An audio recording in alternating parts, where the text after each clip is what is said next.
There's a moment before a real conversation starts, and sometimes that's exactly where people disappear. Welcome back to the Alchemy Pair. Tonight, we're talking about why everyone says they want depth, but almost no one wants to be the first person to say something real.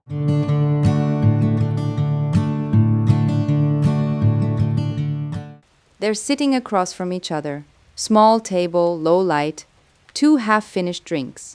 And the conversation is good, not perfect, not dramatic, just easy.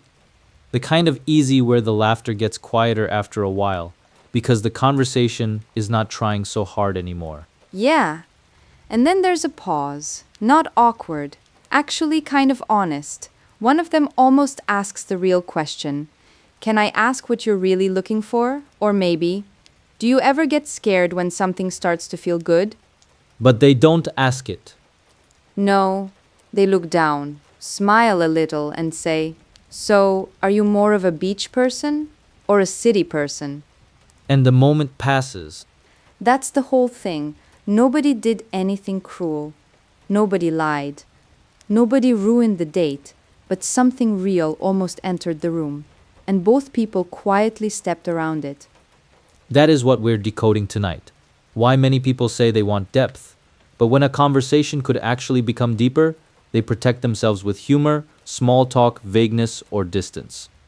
Because people do not always avoid connection because they don't care.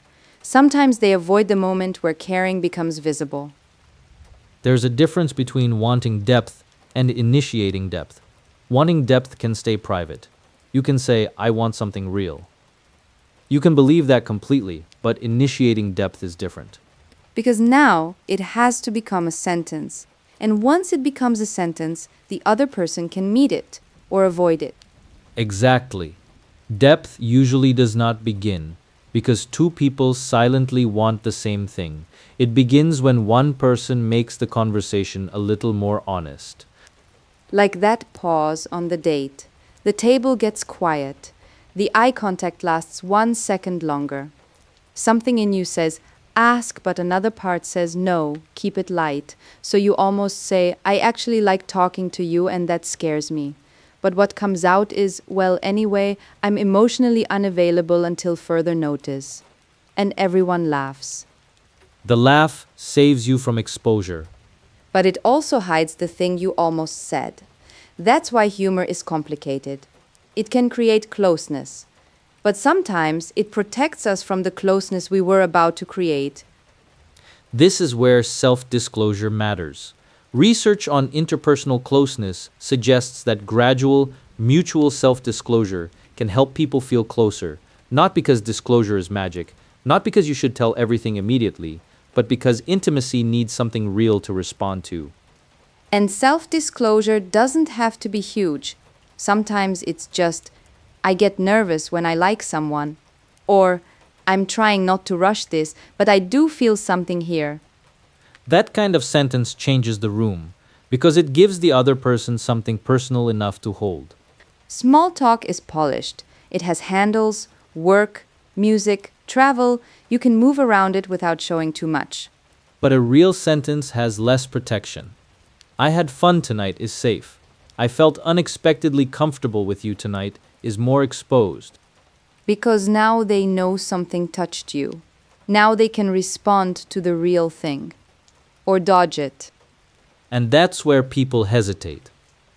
Not because they don't want depth, because depth makes the stakes visible. There's a text version of this too. After the date, one person types, I really liked tonight. I felt like we could talk about real things. Then they stare at it. Too much? Too soon? Too honest? So they delete it. And send. Made it home, lol. Thanks again. That text looks simple, but emotionally it says, I want to stay safe.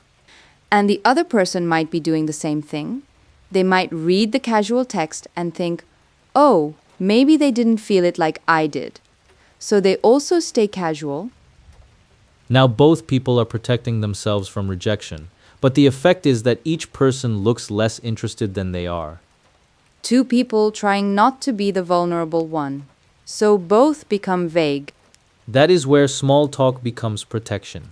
Not because small talk is bad. Small talk can be sweet, but sometimes the question about music or restaurants is covering the question underneath. Which is, can I be real with you? Or, if I show that I care, will you come closer or disappear? That's the question people swallow. Not because they don't want the answer, because the answer could change the fantasy. The next piece is responsiveness. Because self disclosure alone does not create intimacy. The response matters a lot. People are not only afraid of saying the thing, they're afraid of what happens after they say it. Yes, someone reveals something real. The other person responds in a way that feels understanding, validating, or caring, and that response helps the first person feel safe enough to be known. So it's not just, I told you something, it's, I told you something and you received it. Exactly. Imagine one person says, I think I'm a little nervous because I actually like this conversation. Small but real. And the other person says, yeah, I feel that too. That response deepens the room. But if they laugh too hard or say, whoa, intense, or change the subject, then the person who opened up learns something. Maybe not the whole truth, but enough to pull back. That's why vulnerability feels risky. You are not just sharing information, you're testing whether the connection can hold it. No, listen, that's the part. People say they want someone deep. But depth is not just about sharing your own feelings, it's also about staying present when someone else shares theirs. Because if the response is cold, distracted, or mocking, the disclosure does not become closeness, it becomes embarrassment. And once someone feels embarrassed for being real, they often go back to being funny, or impressive, or unavailable, or chill. So, what does the moment actually look like? Not advice, just the moment. They're walking to the car. The conversation slows down.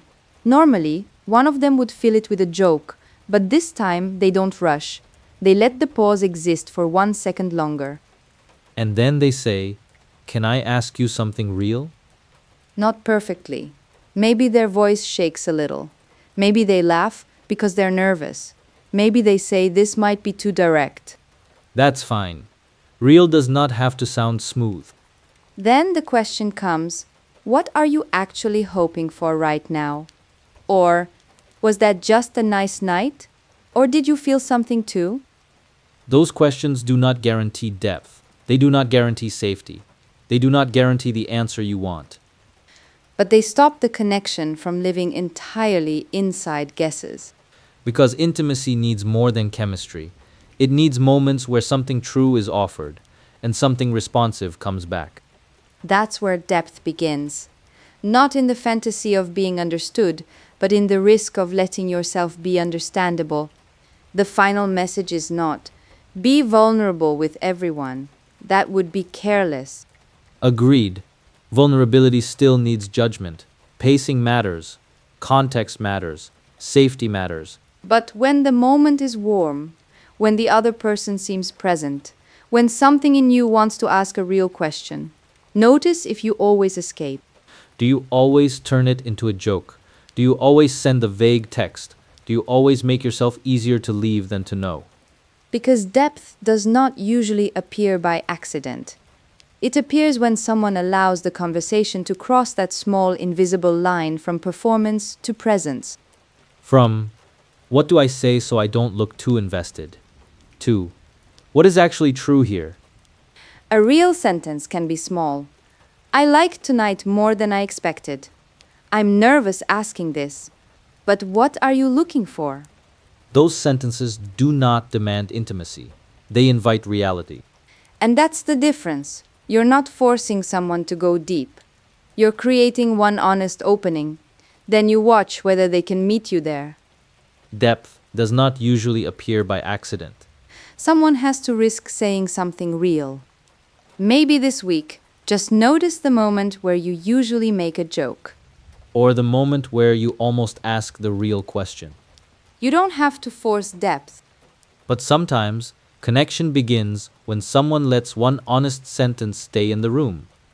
We'll see you next time.